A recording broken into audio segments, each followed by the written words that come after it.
Hello, everyone. Good to have you all join us today on our California Criminal Justice Funders webinar series. This is a two-part session focused on closing DJJ the right way. So I'm just extremely excited to have you all join us for this very, very important conversation. My name is Gina Peralta, and I'm a program officer with the Heising Simons Foundation and the Human Rights Program. You are here, just for folks who are new to CCJFG. CCJFG is a community of funders who gather together. We fund in California, and our work is all focused on ending mass criminalization, policing, and just really trying to end mass incarceration and support our groups on the ground. And so this is just such a critical moment, and the work that we do as CCJFG is two parts. We gather our members to learn from movement leaders like we're doing today. And then the second part is that we really try to help make sure that we're gathering and moving our resources to support the work that's happening on the ground. Again, the work that you're going to hear today. So we're just, again, super excited to share this information with you. It is just a very critical moment, and we really need your support to help these incredible speakers who you'll hear from today. I'm going to move into to talking about SB 823 and why we're here. This session is focused on this legislation, SB 823, which was passed last year. And really the intent of SB 823 was to essentially shut down youth prisons and then bring those young people back home and provide evidence-based, culturally responsive, developmentally appropriate services and treatment in their communities. When you think about that, there's been so much work to get to this point right now. And my cat is trying to get in here. But there's been so much work that folks have been doing on the ground to get to this point. And so when you think about this, to shutting down youth prisons, we say, oh, well, this is a celebration, this is a victory. And while there is much to be celebrated in terms of what these folks have done, there are major concerns here, and there are major risks. And at the moment, as we speak, there are efforts to really pull back and push back on the original intent of this bill, and to consolidate power and control within the hands of probation.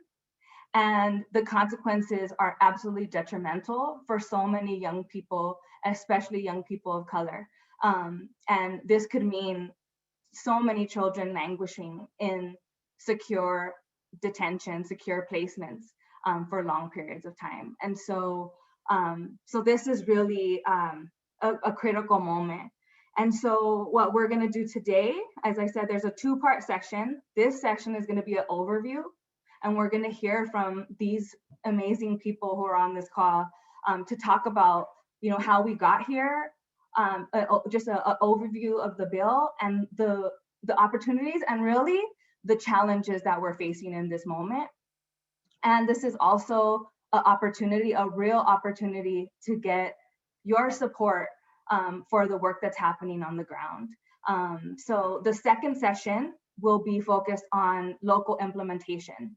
Again, the opportunities and the real challenges that are happening within counties across California.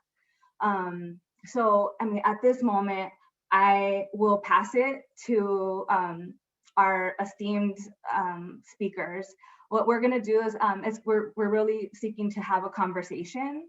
And we have, as a moderator, Jessica Nolan, from the Young Women's Freedom Center. Again, very excited to have Jessica be a part of this conversation and moderate. Jessica and the organization has just been extremely active across California, and so I'll let her talk more about the organization. We also have in our presence Frankie Guzman. We also have Abraham Medina, who are also incredible. They've just been doing such amazing work, both their organizations. So I will pass it to Jessica to help lead us in this conversation. Thank you so much for being with us today. Thank you, Gina, and good afternoon, everyone. I'm glad to be here. Quick, I know many of you, but in case we don't know each other, my name is Jessica Nowlin. My pronouns are she and hers. I'm executive director of the Young Women's Freedom Center, and we've been working in California for the past 27 years to lift up the expertise, brilliance, and power of young women, girls, young trans youth, and gender expansive young people of color that have lived and worked on the streets. And I'm also a co-founder of the Sister Warriors Freedom Coalition. We're a coalition of about 700 members across the state of California, working to end incarceration of women and girls, our families and communities. And we're taking a radical feminist approach to ending incarceration for everyone. So I'm going to be facilitating, and I'm super excited to have Abraham and Frankie, if you both just want to introduce yourselves first, and then we'll jump into some questions. So who wants to go? Abraham? Definitely. Hello, everybody. Thank you. And thank you for this invitation. It's really an honor, to be part of this panel and discussion. It's really timely. My name is Abraham Medina, gender pronouns he, him, his. And right now, currently, I serve as a co-convener and coordinator for the California Alliance for Youth and Community Justice, CAYCJ. And we're actually a coalition of, of statewide youth justice advocates across the spectrum, from power building organizations to quote unquote intermediaries, capacity building orgs, data research, focused organizations. And so part of our collective effort is really, has been a 8-year journey in terms of how do we move towards our collective vision. So we started off with one agreement around ending the adultification of youth in 2012. And currently we're focused on collectively moving towards 4 North Stars, which are ending youth incarceration by 2030, ending the adultification of youth or all adult court transfers, transforming the narrative about us in our communities, and really building the alternatives that we need in our communities. So through those 4 North Stars, we've been able to create more momentum. Currently, we're in 15 counties, representing in 15 to 18 counties. And our membership includes over 35 organizations. So that's just a little bit about my current role and the coalition. And yeah, I'm looking forward to this, and I'll pass it to Frankie. Thank you, Abraham and Jessica and Gina. I'm Frankie Guzman. I'm an attorney at the National Center for Youth Law, where I serve as director of our Youth Justice Initiative, leading a team of 6 policy advocates, attorneys, and community organizers. Half of us are formerly incarcerated, including myself, having spent 6 years in the Youth Authority before becoming an attorney, and helping to lead, the statewide movement, this youth and community justice movement in California, and have been responsible for drafting and passing 18 pieces of legislation since I became an attorney in 2012. That includes, ending life without parole for juveniles, establishing youth offender parole hearings, ending direct file, in many ways shrinking the juvenile justice system and expanding alternatives, including legislating $60 million of state general funds to be made available for local jurisdictions for pre-arrest diversion programs, for foster youth in the JJ system, and tribal youth. And I'm also very proud to have been a partner and supporter of, the California Alliance for Youth and Community Justice, the Alliance for Boys and Men of Color, PYJI, and provide a lot of technical assistance and base building support to groups across the state. And so while we're moving legislation at the state level, we're also working with folks on the ground to craft that legislation and implement that legislation once passed. So I'm happy to share any, information that we have about our current challenge, that is implementation of SB 823 and everything else that is implicated by that reform. Thank you both. Sorry they're drilling outside right now suddenly, but I guess just to start us off, we heard back in May, right, that the governor first proposed to shut down DJJ, and that was such a short time ago, but so much has happened while we're all here today, and I just wondered if both of you could answer pretty quickly, like, why is this conversation important right now, specifically around building long-term power in California? So Abraham, why don't you take a stab at that? Most definitely, it's timely because, and it's really crucial because, Frankie can elaborate, but we kind of thought that DJJ would close over 10 years. And really the governor's kind of proposal really kind of set us in a response mode, right? Because we had to maybe respond to a lack of plan, and really to collectivize our input in that short time was really, it really took effort, but the context and the power building of it is just this journey, this collective journey of this coalition, right? Like building those relationships, struggling politically with each other, right? To be able to meet the moment, which was in May, to collectivize our input and make sure that, our call was to close DJJ the right way.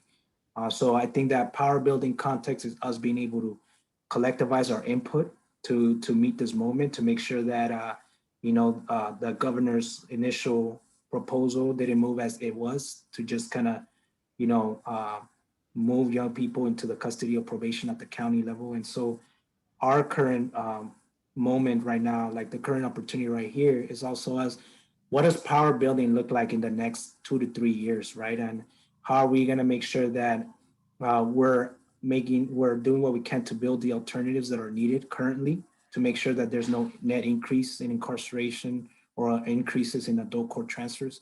But how are we going to make sure that we're also making sure that probation just doesn't pull power moves in every single county? And so that takes power building at the local level, at the county level. And so we've been trying to, as a coalition, support both county level power building efforts and statewide power building efforts. And essentially, like, our long-term commitment is to, how do we move together towards a collective vision over 10 years? So we're trying to meet the needs, the current needs of the moment. We're also trying to, and what must, like, keep moving collectively towards our vision. Yeah, so why this conversation is important right now in terms of, long-term power building in California.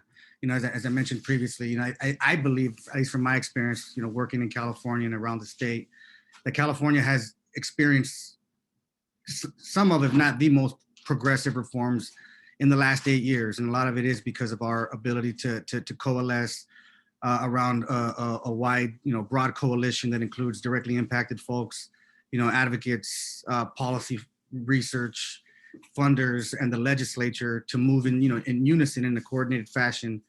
And as I mentioned before, to eliminate the harms, the youth in the adult system, right? In 2008, California was a leader in transfers to the adult system, with 12,000 youth being prosecuted as adults each year in that time, to, in 2019, going to an all-time low of 64 young people being prosecuted as adults. And that is in large part because of the community coalition's effort to make these reforms. We were shrinking the juvenile justice system, and hopefully we'll continue to do so, but so much so that, we established minimum age of juvenile court jurisdiction. We were shrinking probation caseloads and even closing juvenile facilities, all the while expanding community alternatives and community power. And SB 823, in my opinion, threatens all of that progress by shifting the power and the resources to probation to lead this new system, this new realigned system. And I just want to recognize that, probation, the governor and the counties are a very sophisticated and organized faction that is really working against what the legislature and the community coalitions have been demanding, right? And probation has done a good job of rebranding itself and using all of the evidence-based and the health-based language. but really relying on old failed punitive corrections approaches. And the reality is that if we want to make most of this opportunity, which, it kind of bothers me that, the advocacy community and others continue to refer to SB 823 as an opportunity, right? And it is, but it's a lot more than that, because opportunity is such a benign word, when really what we're facing is I would say a human rights catastrophe if things continue to go in the direction that they're going, right? And doing things correctly in terms of implementing 823 costs money and a lot of coordination and effort, right? And so I think that we all should be concerned that the temporary responses that are currently being crafted by the counties, and namely by probation, may become permanent, right? And if we fail, more young people will go to the adult system. Many more will languish in juvenile halls that were not designed for long-term care and treatment.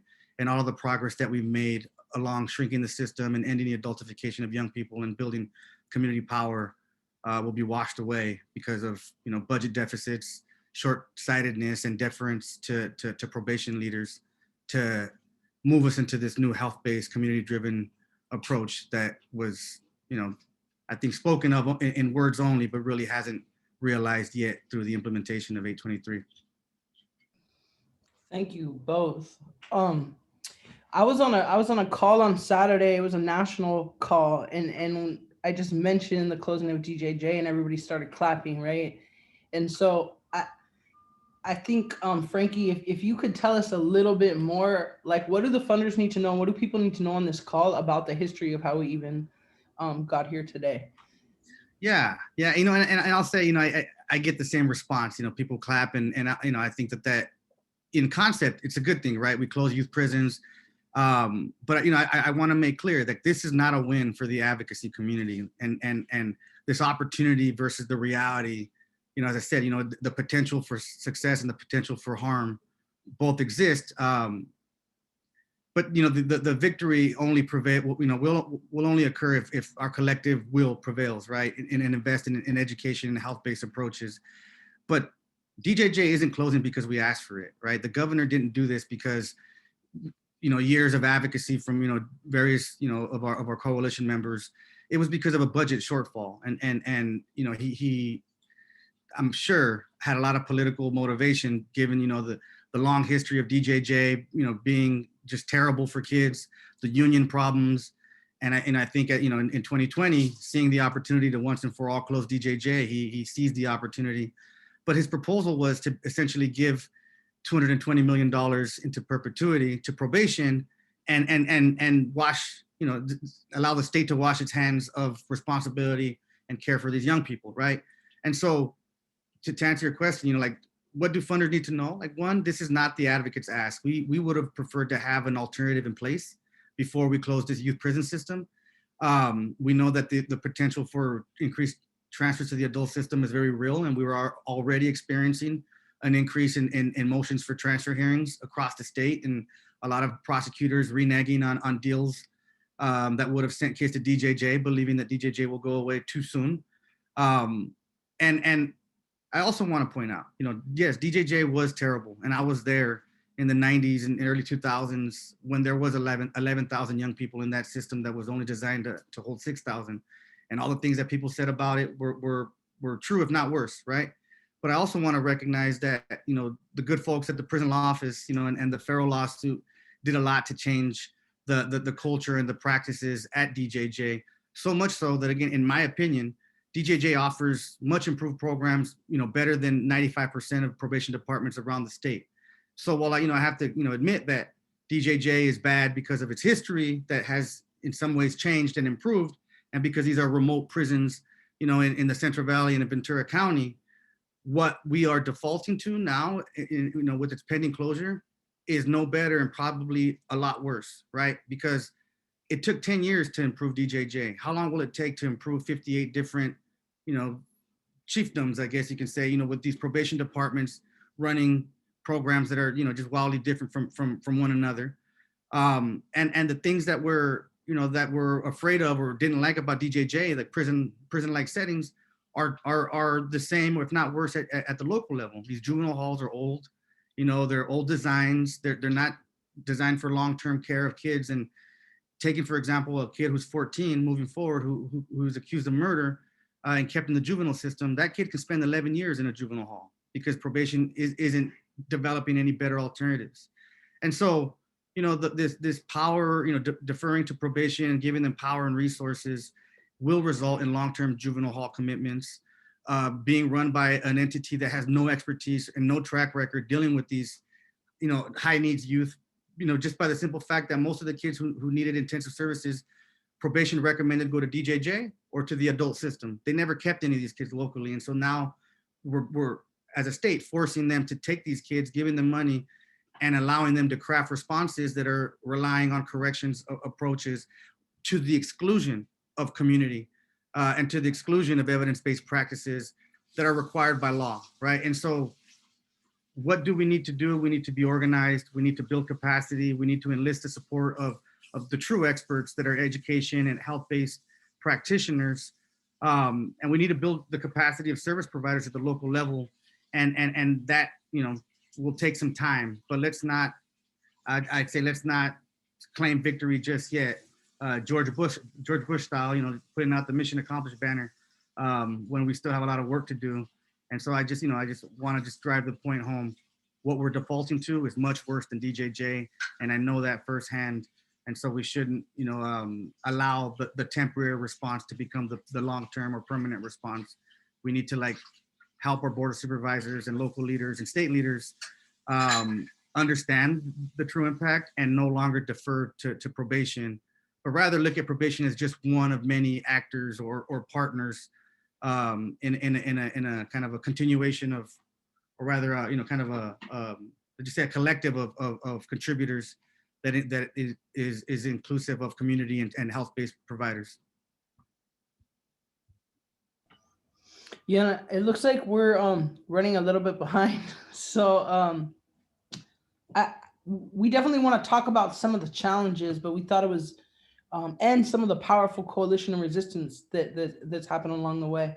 And so we leave time for Q&A. So with all of that said, I think that if we could do a brief overview of SB 823 and then answer questions from there, and then go into kind of some of the challenges and resistance that's already been happening.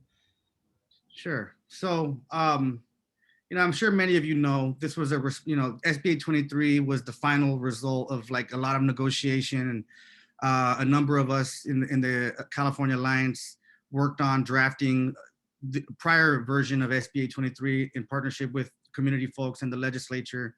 And I would say, through really dishonest negotiation practices, on the part of the governor and his faction, largely CPOC and the counties, gutted a lot of the protections that were developed to address the concerns that we had, namely maintaining state oversight of 58 different counties doing 58 different things, using money in ways with no accountability, and no accountability for the way that young people were treated. And so it is a less than perfect bill, but still one that I think that we should continue to work to improve upon, right? And so DJJ, the closure, they just say SB 823 did not give a date of closure. Instead, what it did was it provided a date for intake of only cases that were not at risk of transfer to the adult system, or to say it differently, SB 823 sets in motion the closure without giving a date, ends intake for most kids, except for those kids who have had a motion for transfer filed in their case. And that was for the main reason is to try to prevent increases in transfers to the adult system by remaining open, or keeping intake open for those cases that stand the greatest risk of transfer. Also, at the state level, we established the first ever Office of Youth and Community Restoration, which is a youth-focused state level office housed within HHS, whose mission is to promote trauma-responsive, culturally informed services for youth in the juvenile justice system.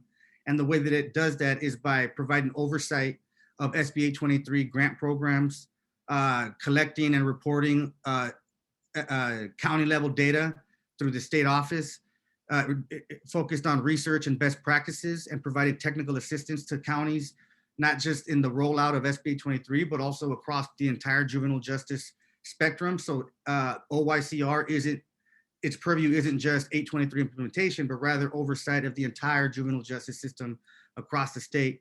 And importantly, it has an ombudsman or ombudsperson, with investigatory powers to investigate complaints that come from the counties, whether it's youth, families, or administrators.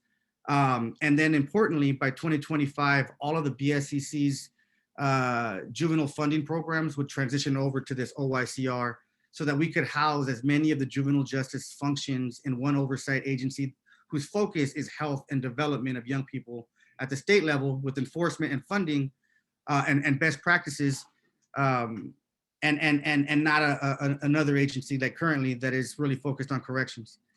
At the county level, I mean, I'll just say, I know you're going to have a whole nother presentation in the future, but the state is giving counties a significant amount of money, $220 million by 2024, to deal with young people locally. And there's a formula that tries to be equitable, right? So of this $220 million, counties will get their share. Each county will get a portion of that money based 20% on their juvenile population, 30% based on their prior use of DJJ, and 50% based on that county's share of juvenile felony arrest rates. So that way we're not rewarding counties who have overused DJJ by using the governor's formula, which he just wanted to give counties money based on their prior use of DJJ, which would disadvantage counties that have high rates of juvenile felony arrest rates, but have not relied on DJJ and have created alternatives, right?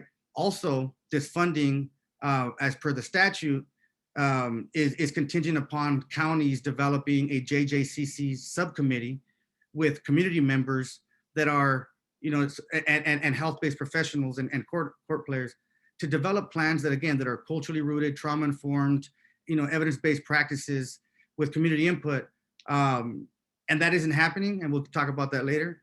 And then lastly, there are some adult transfer protections, namely, we've increased local court jurisdiction and the ability of the juvenile justice system to incarcerate young people past 18 and up to age 25 to mirror what we currently have at DJJ, so that when DJJ goes away, or at least for some cases beginning this July, courts will not be left with just up to age 18 options, but rather up to 25, in an effort to prevent any motivations for transfers to the adult system.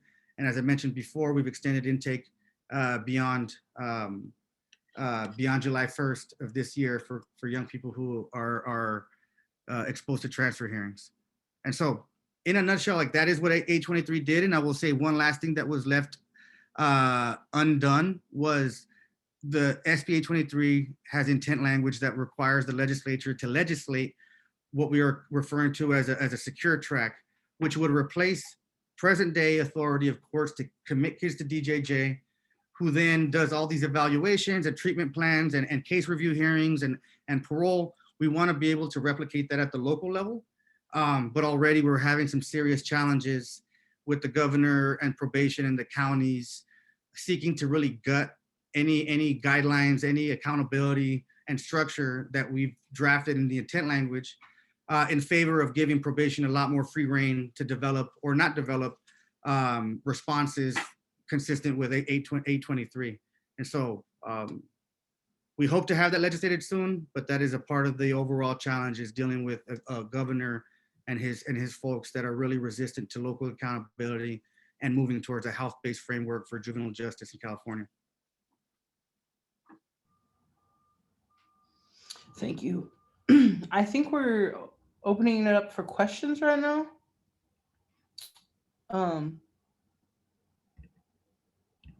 Do I hand it to you, Gina, for that? Or? So doesn't look like we have questions right now. So I'm just want to make sure that folks put your questions in the chat box if you have anything. There's a lot here, so I know that there's a lot to absorb. So, feel free if there's some confusion about the language, about the SB 823, the intent, feel free to ask any of those questions. We're open. I have a quick question as we just let some of the participants go ahead and enter their questions in the chat. My question, Frankie, you just laid out so many of these challenges that we're facing, just like the example of secure track.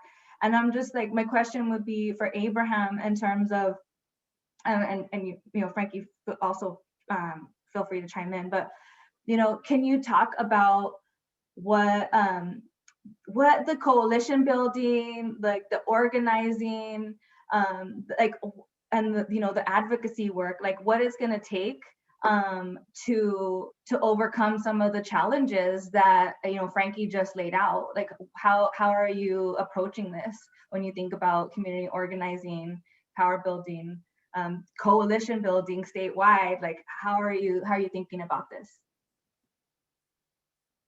Yes, it's definitely difficult, right? And like the stakes are high, to avoid this real human rights catastrophe, right? And so part of it has been like really like leading, like we've been cultivating relationships and we struggled with each other, honestly. And so part of that is like the relationship building we did for like about a year really allowed us to kind of meet the moment with moving at the speed of trust. And if we wouldn't have had that, like, I don't know if we would have been successful in collectivizing our input, And so we were able to like make sure that community voices, all the way, even like some organizations were doing surveys of young people currently in DJJ, like in LA, right? And so part of that process, it's coalition building, right? And to meet the moment it does take time. It's about relationship building. And right now, right, like there is a media, how do we power build to like young people that are formerly incarcerated, young adults that are formerly incarcerated, systems impacted, in terms of like being able to get into these JJCC subcommittees, how are they supported in meeting with elected officials, right? How organizations being supported to maybe even build the alternatives that we in our communities, for us, by us. And so part of that is that challenge of meeting the moment. But I think all additionally, as we move collectively to our vision, having the coalition gives us a space to struggle through that, through those conversations. Like, what does power building look like? Like, Young Women's Freedom Center is a powerhouse. National Center for Youth Law, NICL, is a powerhouse. We're led by formerly incarcerated, right, people of color. And so part of it is like, we're seeing that power building looks like building the alternatives. Power building is having like organizations like NICL. Power building is like having coalitions like Young Women's Freedom Center. And so part of it is us having this discussion about what that means, to what does power building means to us across all spectrum of youth justice advocates, and also how we exercise our power, how, and in the movement towards our vision. Lastly, we do acknowledge that sometimes even a power, thinking that power is being in these committees, right? And then we build our capacity to inform these committees, and then at the last minute, probation pulls a power move and gets rid of that. And so we want to be proactive too, and kind of also lead with our vision, lead with a long-term strategy. And so our coalition space also provides for us to have those, what does long-term power building look like that's sustainable? And what are the kind of leadership pipelines that we need across the state for that? So that's a little bit of what I can share about that. Thank you. I have a question from one of our guests. So it's, can you comment on whether the governor has responded to any of the pushback since last week's proposed changes? So I'll leave it to y'all. I'm not. Frankie, you wanna? Yeah, I'm not sure what last week's proposed changes refers to. Allison McGee had asked a question, so I'll they might clarify on the. You feel free to unmute yourself as well. Proposed changes to 823.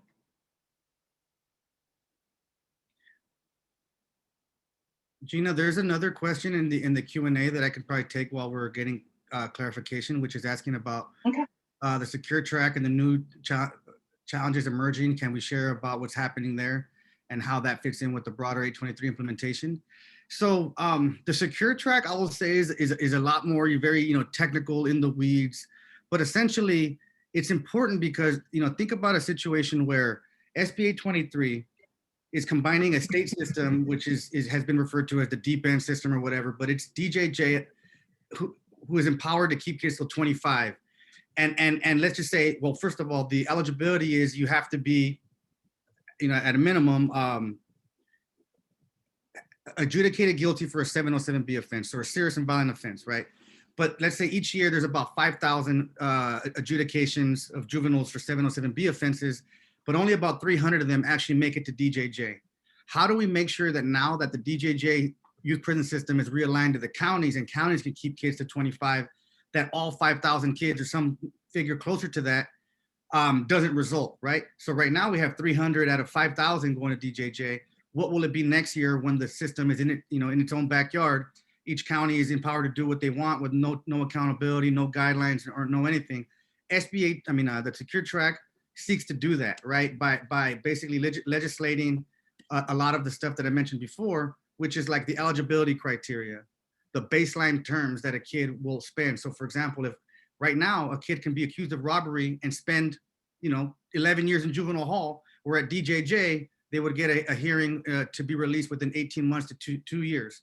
So how do we recapture a lot of these safeguards for uniform practice across the state so that we don't end up with justice by geography or these kangaroo courts locking up every kid for, things that they wouldn't have gone to DJJ for in the past, right? So the treatment plans, how do we know that probation isn't just gonna lock up a kid and give them AA, NA, and church services and expect that to rehabilitate a person? And I say rehabilitate, I really mean develop a young person in a healthy fashion when those issues are not adequately addressed through evidence-based programs, right? And so SBA 23, I'll say it differently, gives judges guidance on what to do in a new system that they've never dealt with.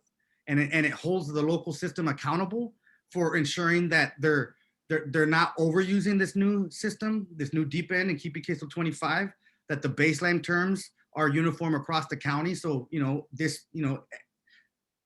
every county will treat kids similarly, that they're responding with treatment plans that are tailored to the young person and not just, other programs that are not really addressing the issues. And probation, I know doesn't like it because essentially they're the ones that have to do the work. They're the ones that are going to be held accountable if something is outlined in statute. But if there is nothing, then there's nothing to hold them to, and they're free to do nothing as they wish. And we think that would be terrible. That would result in a failed realigned system.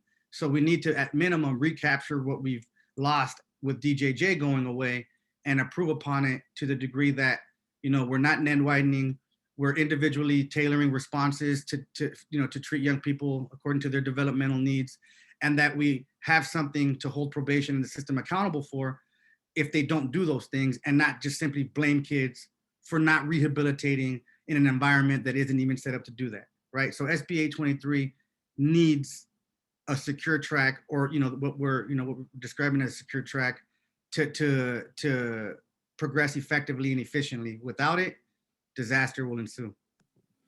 I had a kind of follow-up question, and I know we only have a minute. Frankie, I know that like last week, there was 2 weeks ago, there was the legislature secure track proposal. A couple, like 3 days later or so, that was Wednesday. On Friday, the Department of Finance with the governor's office, CSAC and CPOC published another version of the secure track. What is the difference what is this dynamic between these two versions? And like, what can funders do to help us kind of meet the moment, make sure, like you said, like we avoid this human rights catastrophe?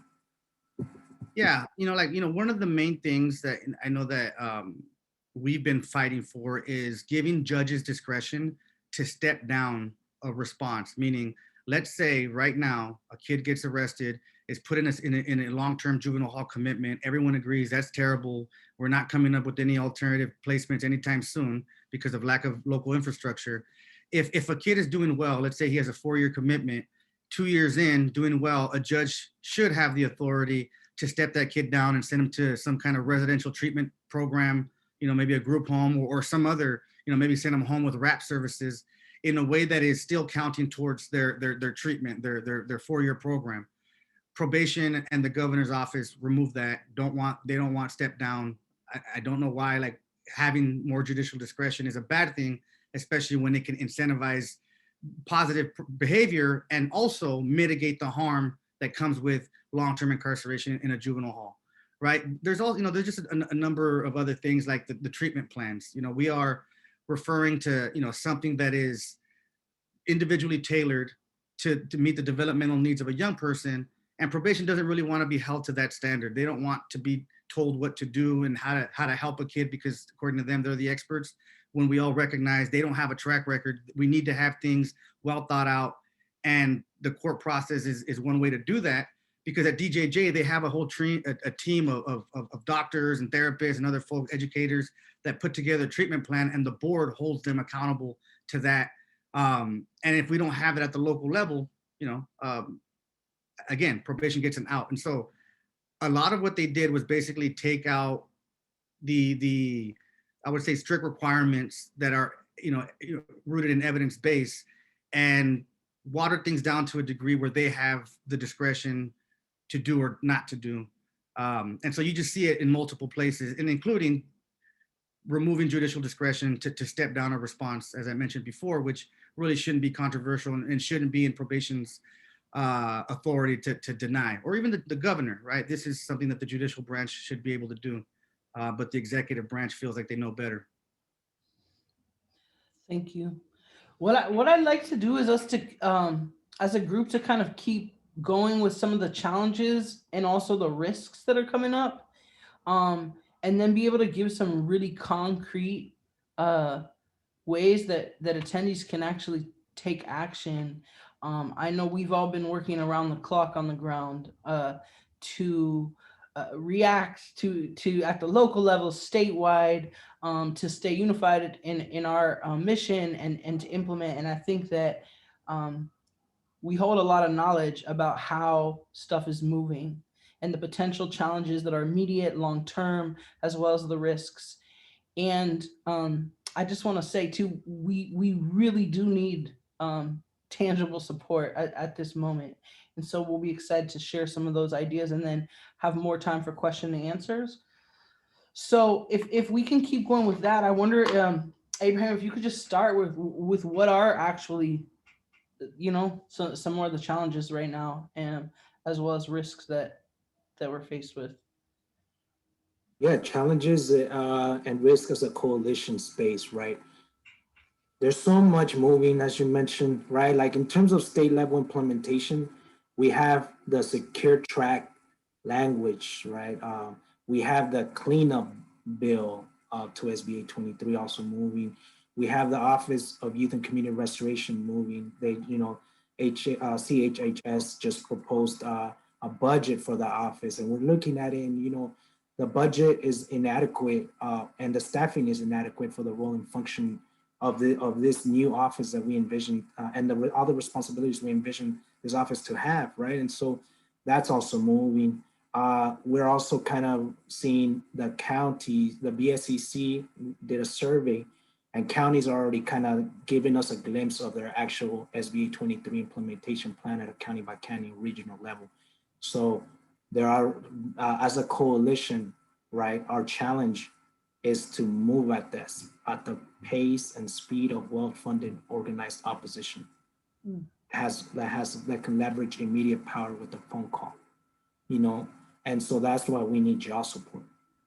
That's why we need everybody. We need Frankie, we need Jessica, we need all organizations, including funders. And so part of that is our challenge is to meet the moment. And yeah, some of us, like we are on working on the weekend. I think we realize to heart, right? Like, because we've been either been impacted or like lived experience, right? So we are committed to this. We just need that additional support. And so at the same time that all the state level pieces are moving, at the county level, for example, all the years work that's gone into, like, for example, detaching probation from due justice in LA County and that Reimagine Justice Initiative, right? Probation is trying to kind of set that process aside in the community input and say, you know what? Yeah, that's nice that y'all want to use the camp for secure trap, or we're going to use the camp. And so then, like, the challenge is also being to mobilize our power building efforts at the county level to make sure that that you know, system stakeholders are kind of following the community guidelines. And really, you know, the biggest challenge too in California, we have a culture, right? Like California is seen as moving the nation forward, but around youth justice, right? It's a handful of among other states that has a correctional model and approach to youth accountability and in terms of the youth justice system, and to acknowledge that in challenging that, we are challenging this punitive, racist punitive paradigm and thinking where more time, more secure facility, more severe the punishment, that's really going to get us to more public safety, more rehabilitation. That's the paradigm and the thinking we're challenging.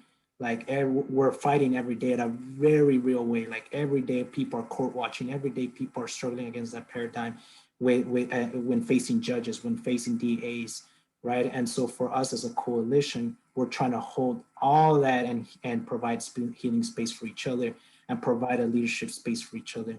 And so it is the challenge is high, but we're committed to this. We just need y'all support as well. Thank you. You know, and when we think of risks, I know, Frank, you mentioned earlier in a lot of conversations have been about net widening. And I know next session is going to be on the county level, but, you know, even the work we're doing in San Francisco to shut down Juvenile Hall and the ranch has already been closed. And just seeing at the first conversation of the 823 implementation committee, the very first bullet was around, let's look at youth who would have been sent to placement. Let's look at young people who could have been sent to the ranch. So we know the risk is so much there. And this is a county that has not sent doesn't really rely on DJJ. And so what this does is open up the risk for net widening. There hasn't been a girl sent there in over 4 years. I think there's just a couple boys there. And so, you know, and even a report the Young Women's Freedom Center released this actually week about the harms of incarcerating youth in juvenile halls, you know, details the harm, the physical abuse that still happens in juvenile halls, right? The extensive probation terms. And so I just wondering, Frankie, it was really concerning to me just being at that meeting, like it's really deflating.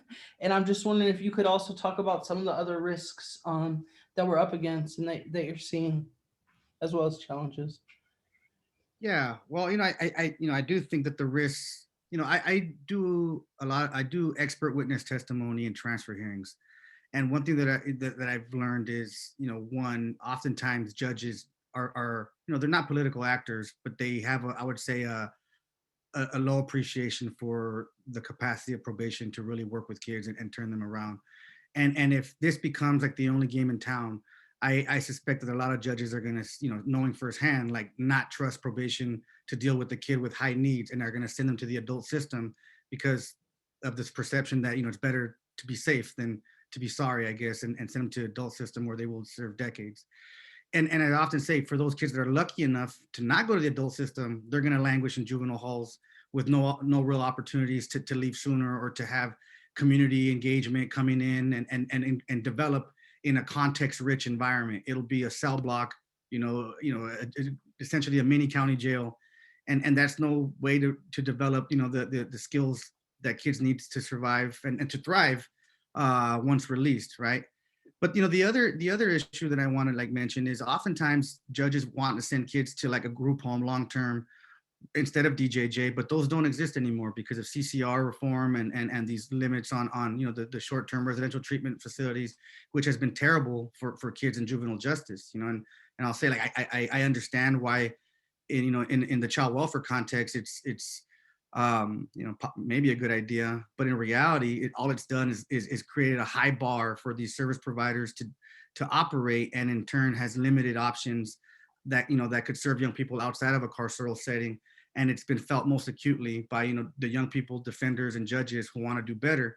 And so we really have to deal with that. Like, we can't do a one size fits all approach to serving kids, where some kids don't have a family to go home to, and people aren't willing to take them in group homes, especially in the juvenile justice context, need more opportunity to work with kids long term, a year or whatever.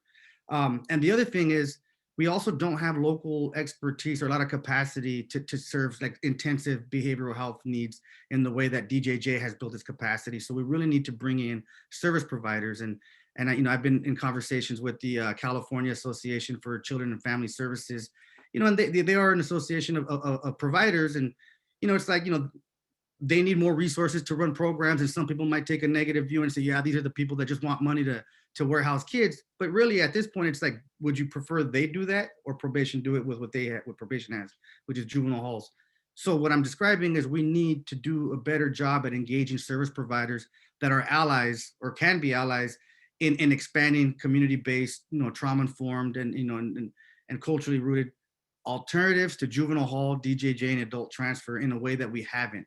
The advocates and the service providers need support to build that capacity and move our system in a new direction in a way that, again, doesn't overly rely on probation and the correctional model that they function with. Otherwise, again, adult transfers will increase, kids languishing in juvenile hall, and kids that would have probably been sent somewhere else had we had treatment options at the local level, which currently we don't because of statutes that have tied the hands of some of these providers, but also lack of capacity and partnerships between funders, advocates, and the providers that I think would really bolster our alternative responses that we don't currently have right now. Yeah, and I think, at the beginning, we talked about having to jump to response and thinking that this would be a 10-year strategy. And so I think, I think we have a slide in a second, yeah?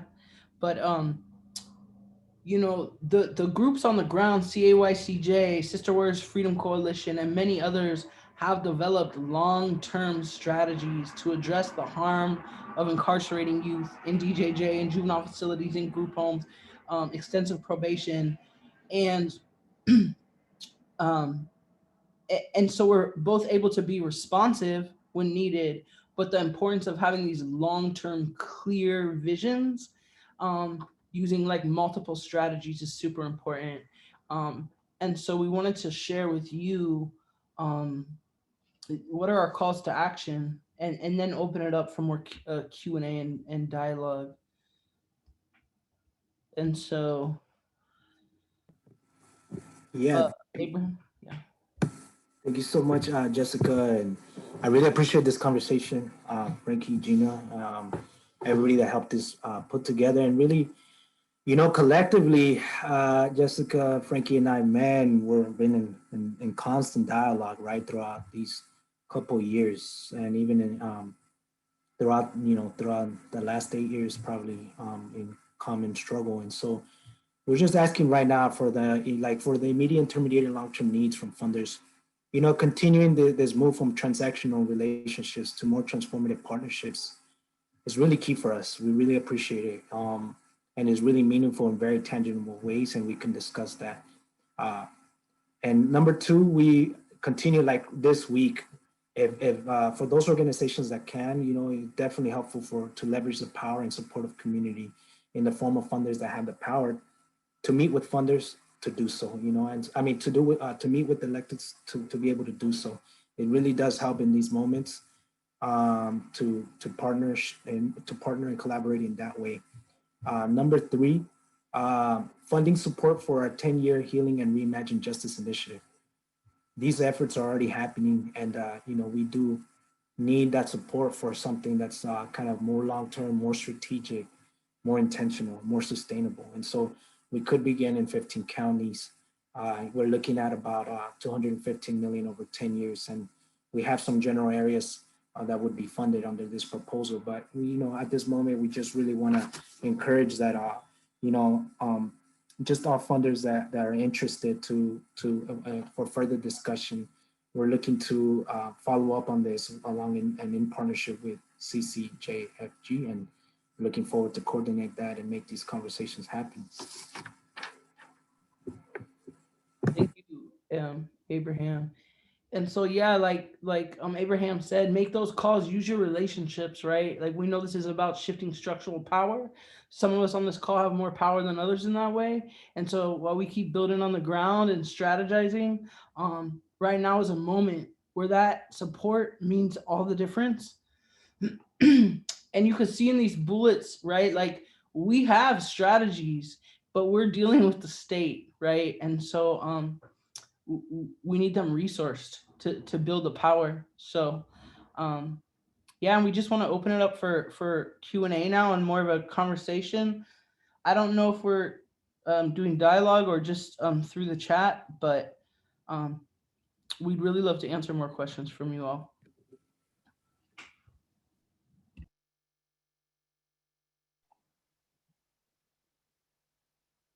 Again, I'm looking at the chat. Doesn't look like there's any questions here.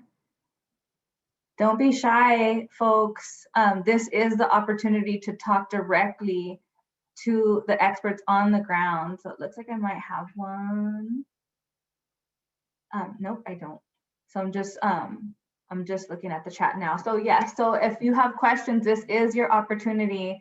We know that the legislation and the language and like all of the intricacies could be overwhelming or confusing. So this is your opportunity. There is, no silly questions here. This is, the space that CCJFG creates is for our learning. And the more that we're informed, the better that we could support these groups and all of the work that is happening on the ground. So I encourage you, if you have any questions, if there's some confusion that you need clarity on, this is the opportunity to do so.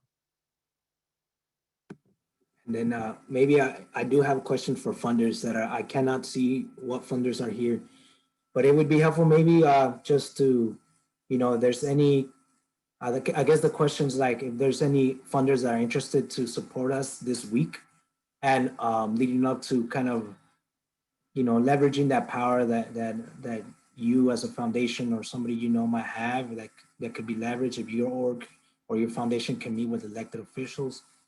We'd be really interested in following up with you this week, and just really around the funding piece, like if there's any questions that we can answer around that, or just to get your initial input, it would be much appreciated. Hey, Gina, can you all hear me?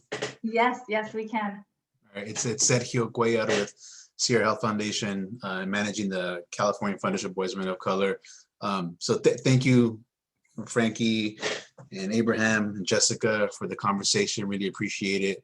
I also just wanted to say, right, I think we've been one of the funding collaboratives that's been supporting this work. One, by supporting folks on the ground, as well as supporting foundations to get more involved, right, to use their collective voice in support of the legislation, but also trying to figure out how we continue to do that work to support the implementation, right, to see this through the right way. So, I'd like to offer up, to any foundations that are out there that are interested in getting more involved, or understanding how they can get more involved in either, the direct, lobbying, if your foundation can do that, in support of these groups that are doing this work. Also to think about, we're going to be working with Abraham and CAYCJ to put together a communications plan as well. So, we'll be able to support with talking points, support, to get folks onto letters if they can sign on letters. But also, looking to support non-lobbying ways, right, that we can start to make a buzz and to really, start to uplift, the voices of our community partners, while also utilizing the influence of our CEOs and our institutions, right? So, I definitely, want to share that and be able to be a support for folks. And I'll just put my my email in the chat box now for folks, but definitely, feel free, if you are going to be sharing this out to folks, to, include my contact with that. And we would definitely want to support folks to get engaged, right, in any way that they can.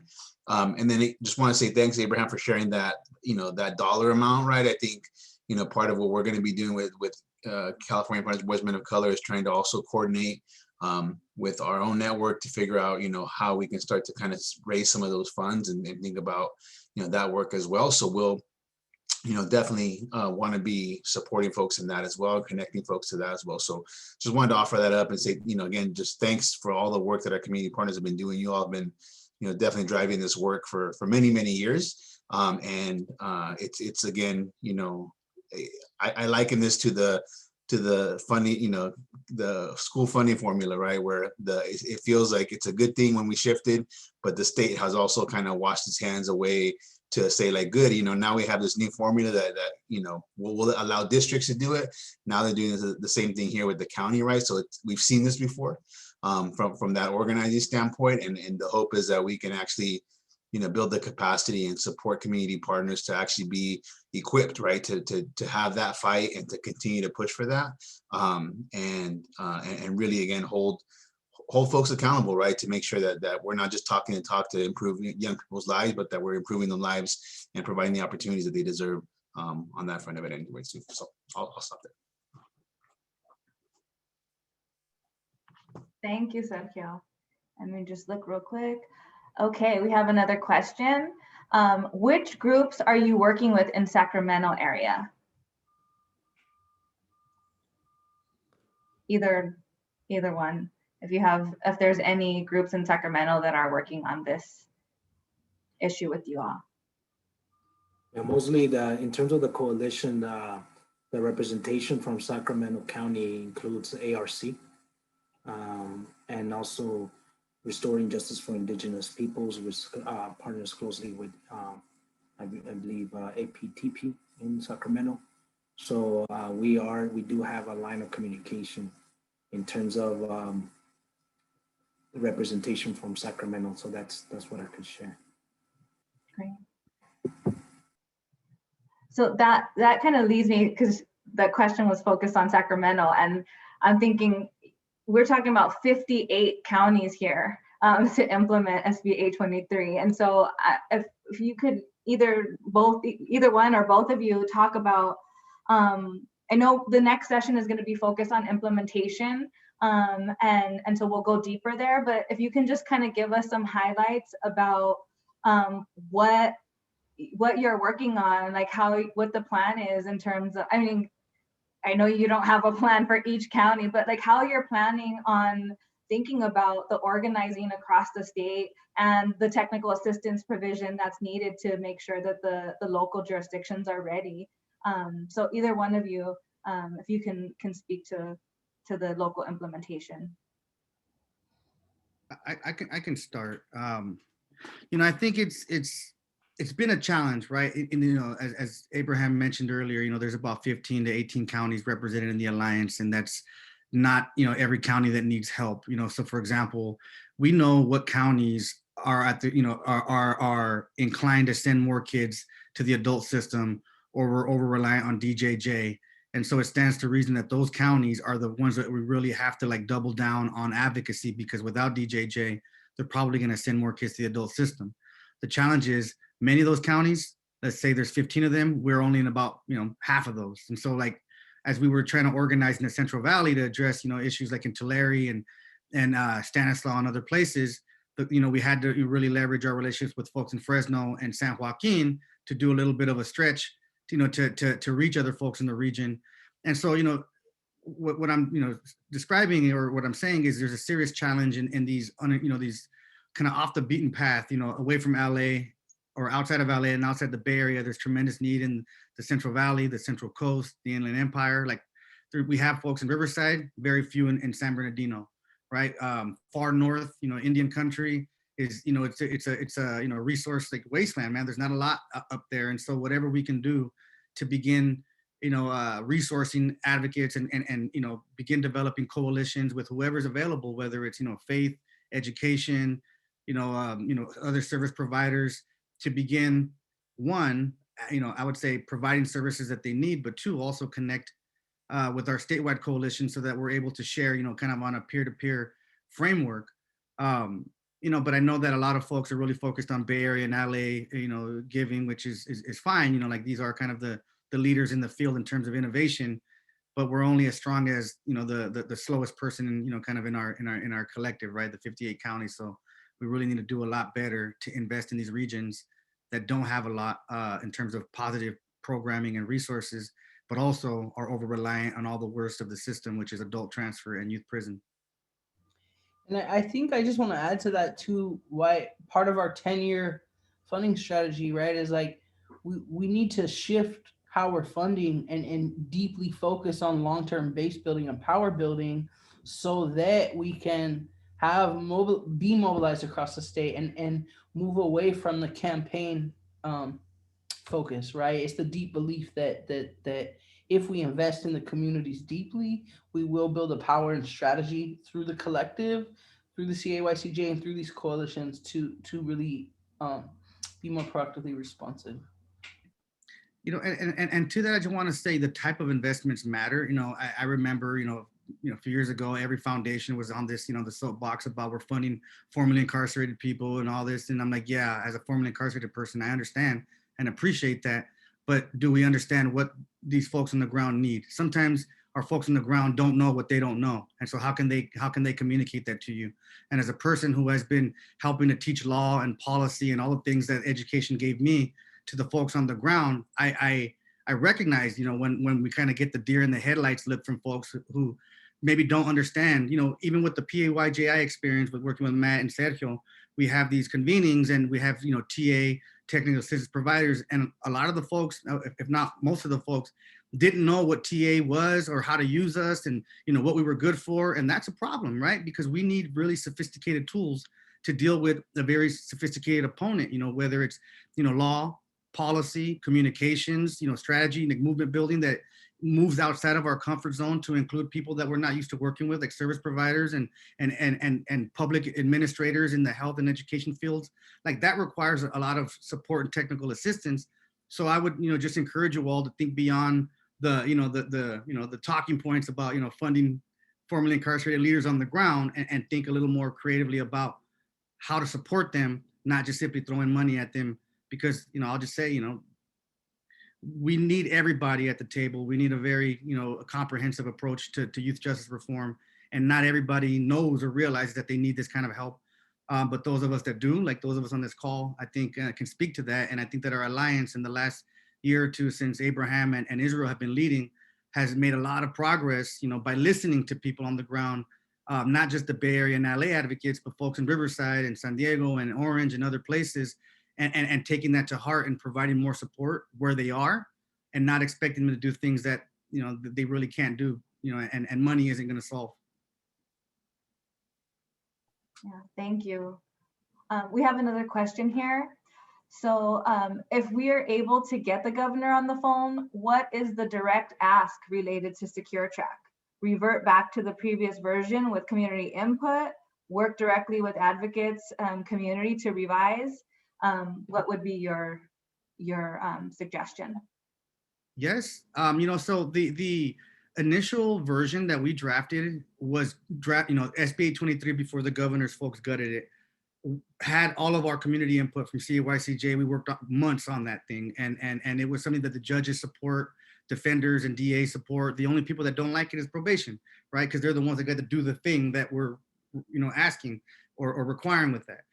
That, you know, so then the legislature passed it with intent language, and now what the governor has responded with is so far from what the legislature passed through intent language. And so yes, what, you know, what we want to see is something that's closer to what's in the intent language, if not what was, you know, what was initially in our SB 823, our initial draft, which is the intent language. So I you know, I will say, last year we didn't get a lot of information, and this year is working out the same. We give them information that we've vetted, that we've worked with multiple stakeholders, judges and defenders and community. Then they sit on it for a while, and then at the last minute they give us their responses, which are, you know, pretty, you know, drastically, you know, divergent from what we've been negotiating. And then they expect us to, like on a dime, to just turn around and take it or leave it. And that's how mistakes happen. That's how we have some of the flaws that we have in 823, because in a very dishonest way, you know, they're telling us, oh, it's fine, you know, we're not that far apart. But then when they give us something, you know, on the 11th hour and want us to like act on it responsibly, mistakes happen, right? And so he needs to come to the table sooner. He needs to stop giving lip service to racial justice and health-based whatever he was saying in 2019 when he moved DJJ to HHS or tried to, because what he's doing today is simply playing into what counties and probation want, which is anytime they speak, they're not concerned about outcomes for youth. They're not concerned about their lack of capacity to deal with young people. They're only concerned about money. And to me, that's just an indication that they aren't really concerned in succeeding. They're just concerned with their workforce or whatever it is, maintaining their monopoly. And if that's what the governor's listening to, then I think more than words, he needs coercion to get on the right foot, because I don't believe that he's either A, interested in doing things the right way, or B, he's just listening to the wrong people and will not do things the right way. And when we were pushing, and all of our funders and wealthy folks were pushing him last year to sign, he was responding with the canned talking points that his folks from the Jerry Brown administration and from Department of Finance that were trying to basically recycle their old AB 109 realignment playbook.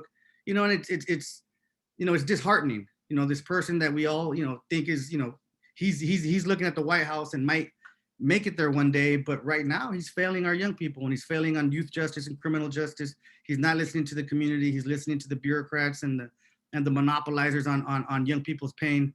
And it's sad. So yes, if we talk to him, if you have an opportunity to say, we want the legislature's intent, passed and implemented, but we also have to recognize that he's had an opportunity to do this all along and hasn't. And he's been, for lack of a better phrase, he's in bed with CPOC and with the counties in a way that isn't focused on moving towards a health-based framework of youth justice. Is just deferring to the old guard. To double down on a corrections model, which won't serve us well at all.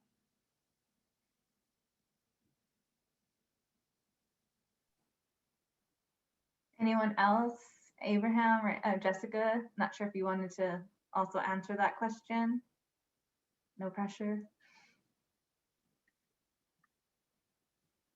I mean, just the only thing that I would add is, we do need, like, we've been partnering with California funders, boys and men of color, and with Sergio, right, in terms of like establishing communications, a partnership, because that's kind of a gap in our coalition. So we definitely appreciate, we're developing the talking points this week, and if y'all need like more support, and input from like our collective efforts around communications and how to engage these system stakeholders, we could follow up later this week. The only thing is that right now there's definitely, with all these things moving forward, we want to kind of disrupt that pattern of like where the power that CPOC has over the administration. And I think like if we can achieve that, like, and have a better working relationship with the administration throughout this year, it could improve things a little better.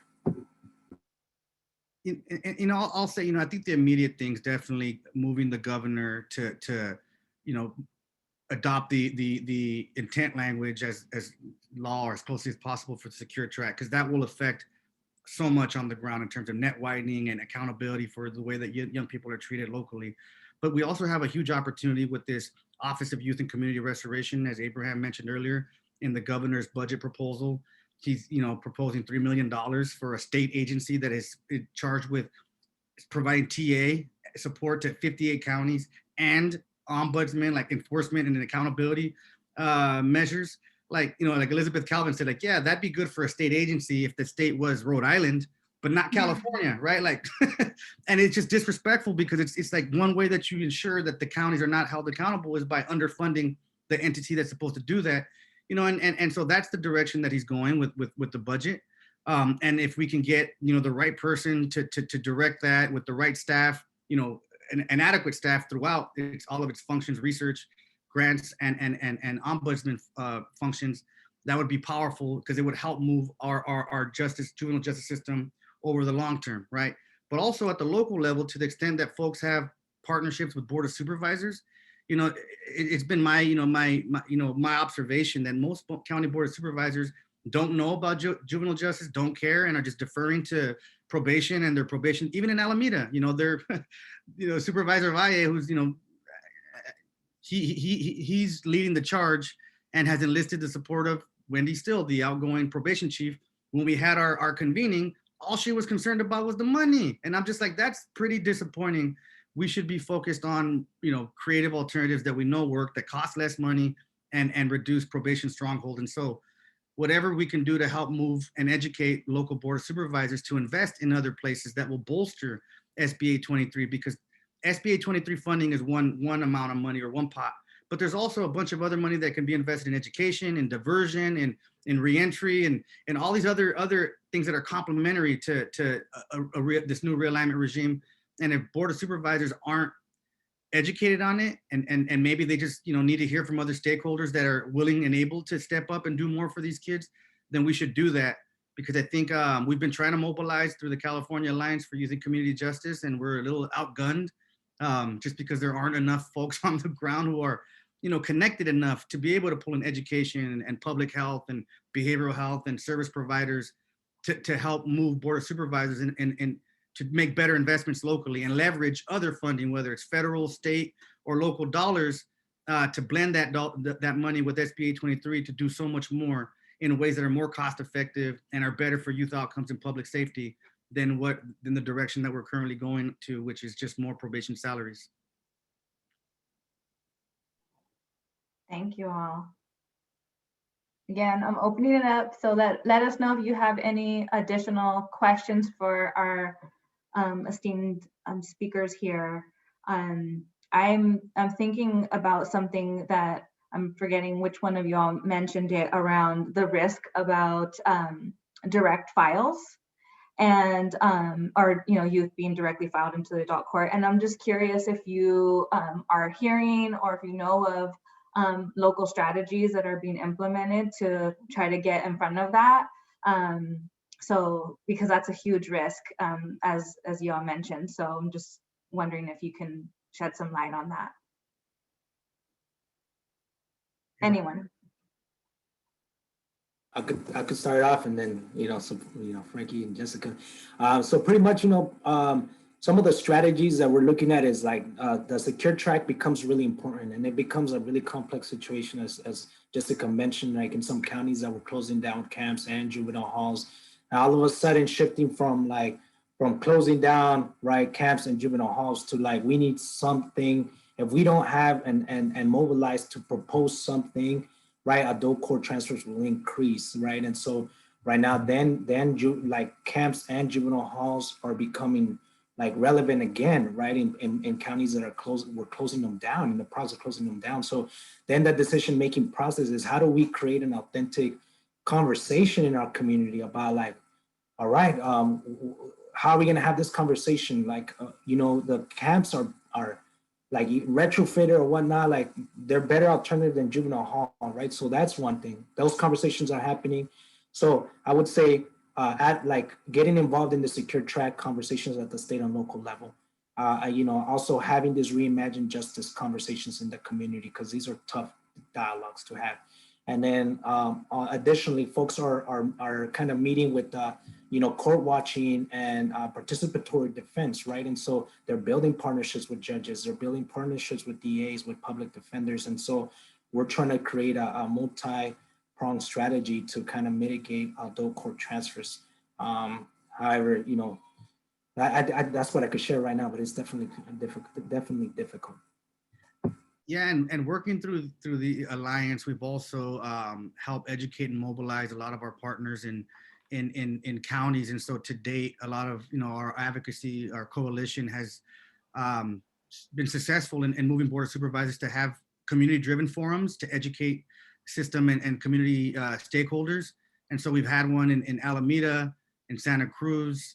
We have one planned in Monterey, in Riverside, in San Bernardino, and in conversations with folks in Santa Clara and Orange, including the judges, to continue doing that, so that they're not just hearing from CPOC and CSAC their version of what the opportunity is here, but to hear from community, because we have, I think, a more comprehensive take on the risks and challenges and the opportunities here.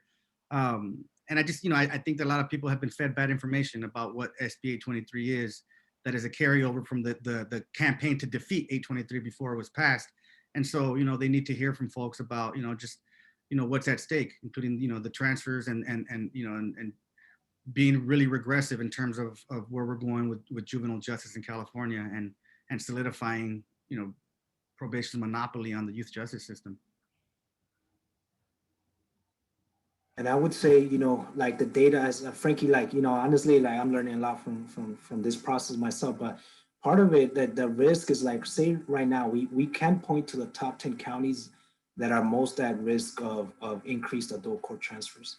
However, the situation with SB 23 creates that, like, those counties can change, like, within that course of this year. All of them could be at risk of increased adult court transfers. And so part of it is learning that the data that we're looking at now, the situation might change. And part of that conversation too is just like learning about the difficulty that even is about engaging, right? Like the young people from incarcerated youth throughout this process, and having like a very intentional conversation about, we're gonna have to move at the speed of trust on this piece. And we're going to try to create these spaces to have more intentional engagement. And so we're trying to balance that out and learn in the process.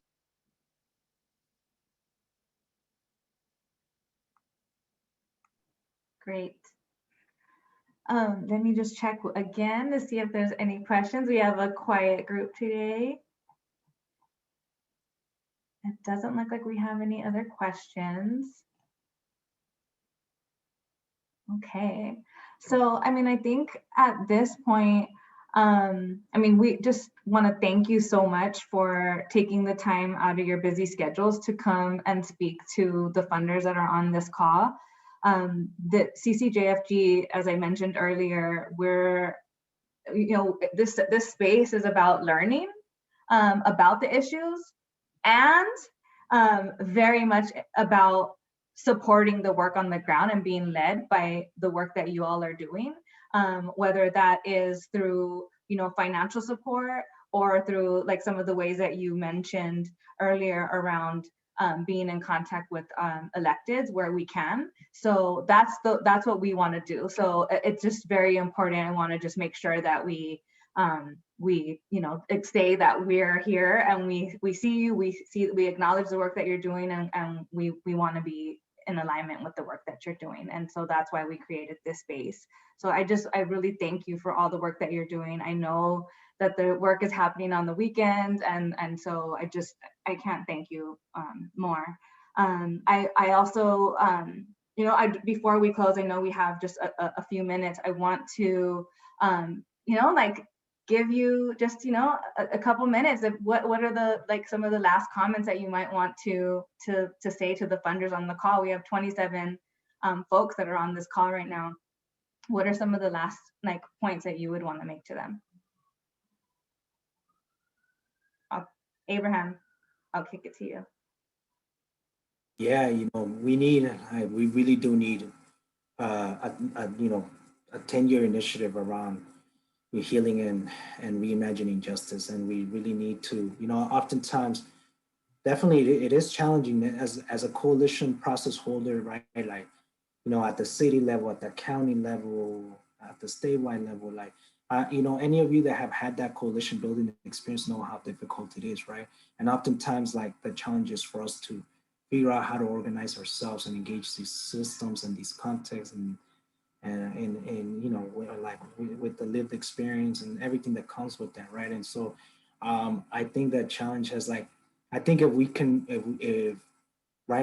we can try our best to do that on the ground, right? And so at the funder level, I think that, the challenge will be, how do we organize among each other so that we could resource this idea, this work that's already happening, for the next 10 years. So that's a real challenge. I believe we can do it. So, I look forward to these conversations.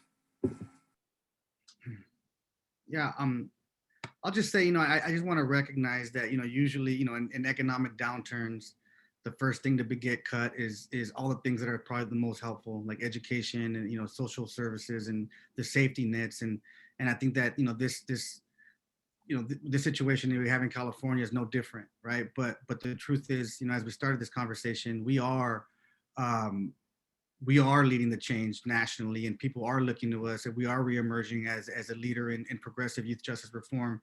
And so we have to do what we can to protect our wins, right? And not fall back into the old way of, to say it this way, if we cut funding and we start treating our kids badly, then we're going to basically reap what we sow. And if that then becomes the justification for doubling down on regressive criminal justice reforms that might seek to transfer more kids to the adult system or rely more on probation and the juvenile justice system, then in a sense, we've kind of invested in that, right? And so, what I'm saying is, right now is not the time to start, cutting funding to the things that we know work, because if we do, then we know what we should expect in 5 years, which is increasing crime and then, more incarceration. And so right now is probably the most important time to hold the line and continue our long-term investments in the things that we know work, which is building the capacity of folks, teaching our folks to fish, in essence, which is, as I said before, a complicated political strategy, and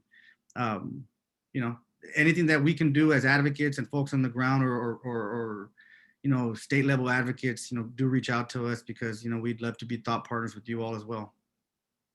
Thank you. Jessica. Yeah, I would just add, thank you both. I feel like you guys said all the good stuff, but I think I just would add that, like, I just deeply believe that the communities do have the solutions, and, like, probation's been showing us since they ever existed, right? That they cannot and will not center the needs and support that young folks and families need. And so, like, in this moment, we need to, all of us together collectively, to do everything in our power to make sure that they're not holding on to this power. I think the other thing I just want to say, from an organization that is really strong on strategy, and is predominantly led by those most impacted, in these kind of moments, what happens is those of us that have been in the work the longest, like, we exist to build these leadership pipelines, and that work takes deep time, even internally. And so those of us, myself, Kriya, and other members of our team that have been in the work in a minute, are holding the intensity, right, of both trying to be at these meetings, working on the weekends, being the ones that can navigate the rooms well enough to be able to move stuff forward, and also supporting the leadership development of the folks who we believe can lead, but that also are in crisis and need support, and are the ones that are facing all of the stuff we're talking about. And so the long-term deep funding strategy is super important, and that it's not, it's not just about individual organizations, but it's about building power and movement in California, right? We need folks, we need broad, big communication strategies to combat the messages that everyday people in California that are voting, that can move power are getting, right? And so it's a lot that we hold, but I think we do have strategy and we have a strong collective, but we need deep resources and support to fight the beast. Yes, thank you for that. Thank you for closing us with all that, those nuggets of wisdom. Thank you for being a part of this this discussion. Thank you, participants, for joining. We are very grateful for your taking the time to be here and share with us. And just as a reminder, we have a membership meeting coming up on February 19th from 10 to 11:30. So we look forward for our members to see you and continue these really important discussions. So with that, I will close. Have a great rest of your day. Bye. Thank you all.